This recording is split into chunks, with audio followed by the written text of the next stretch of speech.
ইনিল হুকমু ইল্লা লিল্লাহ আলাইহি তাওয়াক্কালনা ওয়া আলাইহি ফালইয়াতাওয়াক্কালিল মুতাওয়াক্কিলুন। এগুলো করে কিন্তু তিনি থেমে যাননি। তিনি সমস্ত কৌশলগুলো অবলম্বন করিয়ে চমৎকার করে উপদেশ দিয়ে শিখিয়ে বুঝিয়ে তারপরে তিনি আল্লাহ ভরসা করলেন। তিনি এটা করতে পারতেন যে তোমরা ঠিক আছে চলে যাও। এবার আল্লাহকে বলতেন, আল্লাহ ইনিল হুকমু ইল্লা লিল্লাহ, তোমার হুকুম ছাড়া তো কিচ্ছু হয় না। আলাইহি তাওয়াক্কালতু ওয়া আলাইহি ফালইয়াতাওয়াক্কালিল মুতাওয়াক্কিলুন, আমি তো উত্তম ভাবে তোমার উপরে ভরসা করছি। আল্লাহ তুমি আমার সন্তানদেরকে বিপদ আপদ থেকে হেফাজত করে আবার ফিরিয়ে নিয়ে আসো। এটা তিনি সরাসরি না করে আগে প্রসেস ঠিক করলেন, তাদেরকে বাতলে দিলেন, কৌশল অবলম্বন শিখিয়ে দিলেন, তারপরে তিনি বাস্তবায়ন করলেন। নবী করিম সাল্লাল্লাহু আলাইহি ওয়াসাল্লাম যখন হিজরতে যাবেন, মক্কা ছেড়ে মদিনায় যাবেন, দেখেন হিজরত করলেন। আল্লাহর সবচেয়ে কাছের মানুষটি হলো প্রিয় নবী মুহাম্মদুর রাসূলুল্লাহ সাল্লাল্লাহু আলাইহি সাল্লাম। তিনি তো এই কাজ করতে পারতেন যে আল্লাহ ভরসা, আমি দিনের বেলায় বের হব, পারলে ঠেকাও, পারলে কেউ কিছু করো। এটা তো তিনি করেন নাই। তিনি কৌশলে দিনের পরিবর্তে রাত্রি বেছে নিলেন। এরপরে তিনি এক মুষ্টি মাটি হাতের মধ্যে নিলেন। এরপরে তিনি সূরাতুল ইয়াসিনের 9টি আয়াত তেলাওয়াত করে মাটিতে ফু দিলেন। তিনি এত কিছু না করে সরাসরি ফু দিলেও তো চলতো।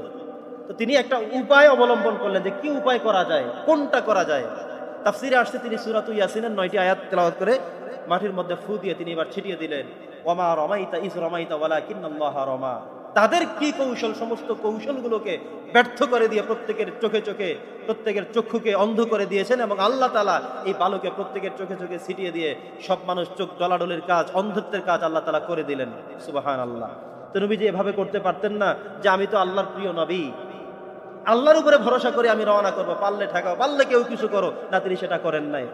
তিনি দিনের বেলায় রওনা করতে পারেন, তিনি না করে রাত্রি বেলায় তিনি রওনা করলেন। তিনি আল্লাহর উপরে 100% ভরসা করেই তিনি সমস্ত প্রসেস, সমস্ত ওয়েগুলো তিনি ব্যবহার করলেন। সম্মানিত সুধী, তো আমাদের কাজ হলো এটা যে আমরাও যে কোনো কাজ করব, আমাদের প্রত্যেকটি কাজের ক্ষেত্রে আমাদের যতগুলো ওয়ে আছে, যে কোন প্রসেসে, কোন পদ্ধতিতে, কোনটা করলে আমার কাজটা পরিপূর্ণ হবে, আমাকে সেটাই করতে হবে। মনে করুন একজন স্টুডেন্ট পরীক্ষা দিবে আগামীকাল, তার বাংলা পরীক্ষা। তিনি ইংরেজি পরীক্ষা একদম 100% মুখস্থ করে আল্লাহ ভরসা করে হলে চলে গেল। এখন দোষ কি আল্লাহ ভরসার? কথা বলেন। আপনি প্রাইমারি লেভেলের পরীক্ষা দিবেন শিক্ষকতার জন্য, আপনাকে নির্ধারিত সিলেবাসের আলোকে, রুটিনের আলোকে, পরিমাপের আলোকে আপনাকে জেনে শুনে যেতে হবে। তারপরে তাওয়াক্কুল আলাল্লাহ। কথা বোঝেন নাই? আপনি শিক্ষকতার মহান পেশায় আবির্ভূত হবেন, চেষ্টা করে যাচ্ছেন, আপনাকে সেই কোয়ালিটি, যোগ্যতা, কোয়ান্টিটি অর্জন করে লেখাপড়া করে তারপরে আপনি এরপরে আল্লাহ ভরসা। কিন্তু আমরা আমাদের কোনো কাজ না করে, কিছু মানুষ এমন আছেন যে আল্লাহ ভরসা, কোনো কাজ নেই, কোনো উদ্যোগ নাই, কোনো কাজ শুরু করা নাই, কিচ্ছু নাই, কিন্তু তিনি 100% আল্লাহ ভরসা করলেও এটা 100-এর মধ্যে 0 পাওয়ার মতো।